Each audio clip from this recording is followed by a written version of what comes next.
Kasi ang Syrian po, pag sila ay nagbuntis, bali 16 days lang po sila nagbubuntis. Di po sila tulad ng mga dwarf hamster na umaabot ng 18 to 22 days. Ayan. Ang Syrian naman po is 16 days to 18 days lang po. Nanganganak na po sila. Ganun po sila kabilis mag-anak. Kaya kailangan kung medyo malaki na yung tiyan ng babae, ibukod nyo na yung lalaki. Kasi para hindi na ma-stress yung female. Yan. Set up lang natin to guys. Mamaya ipakita ko po sa inyo. Wait lang. So yun mga kahami, update ko lang po kayo dito sa ating sinalang nung November 24. Yan. Yung tatlong Syrian po na ating sinalang. Mukhang nag-success naman dahil nabuntis naman po. Ayan on. Kung mapapansin nyo, laki na ng tummy. Wait. Yan. Ayan on, laki na ng tummy ng ating female. Ito yung una, ito yung sinalang natin na isa. Ito yung pangalawa. Tingnan natin yung tummy nito. Ayan, malaki na rin guys. Oh. Ito yung si pangatlo. Sino ba rin? Ito pala yung babae, yung satin. Ito si satin, oh, laki na rin ang tummy niya. Ayun guys, oh, lalaki na ng mga tiyan nila. Bali, ibubukod na natin yung male dahil November 4 natin sila sinalang is possible mga anak na to. Mga ano na lang, 1 week na lang mga anak na to, next week siguro. Ito, niready na natin yung ulungan ng tatlong male. Ayan, sa setup natin. Bali, iiwan natin dito yung female, papalitan natin yung kusot. Kasi possible na mag-anak na to next week. Kasi ang Syrian po, pag sila ay nagbuntis, bali 16 days lang po sila nagbubuntis. Di po sila tulad ng mga dwarf hamster na umaabot ng 18 to 22 days. Ayan. Ang Syrian naman po is 16 days to 18 days lang po. Nanganganak na po sila. Ganun po sila kabilis mag-anak. Kaya kailangan kung medyo malaki na yung tiyan ng babae, ibukod nyo na yung lalaki. Kasi para hindi na ma-stress yung female. Yan. Set up lang natin to guys. Mamaya ipakita ko po sa inyo. Wait lang. So yun mga kahami, bali binigyan ko na sila ng tagi-isang kulungan. Ayan, kung mapapansin nyo, ayan, tumatakas pa yung isang blue. Ito, nag-aarambara si mami. Ayan, dapat pala hindi ko nilagyan to ng screen sa taas kasi baka mahulog o stress.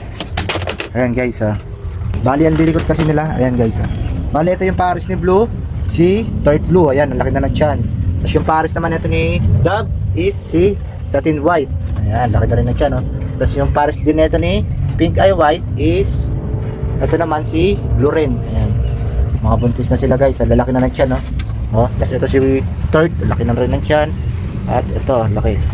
Teka lang guys, takpan natin. At takas sila ng takas, ang lilikot nila. Bigyan natin sila nito guys. Only Pops Food Mix by Hamid One. Bali ang ibibigay ko sa mga mommy hamster is 2 scoop. Yan, 1 2. Yan, wala tayong gulay kasi bukas bibigyan natin sila ng gulay. O yan, kain ka na. Si satin white, 1 2. Yan, gutom na pala sila kaya pala takas sila ng takas. Ito naman si Mami 3 na si blue sa dalawa. Yan, bigyan lang natin ng 2 scoop. Takas ka ng takas. Ayan, kain ka na dyan. Ayan po si Mami 1, si Toy Blue, si Mami 2, si Satin White, at si Mami 3, si Blue. Alright, takpan lang natin to guys para para yung mga male naman ang ating papakainin. Ayan. So yun mga kahami, okay na yung mga mami. Ito naman ang papakainin natin ng Only Pops Food Mix by Hamid Dwarf. Ito ang ating mga barako. Ayan. Bigyan natin sila ng isang scoop lang guys. Ayun na, kain ka na. Ayan. Kaya 2 scoop yung binigay ko rin sa kanina is kasi sila ay buntis na. Ayan. Only Pops Food Mix lang po ang ating baon sa ating mga breeder. Ayan po.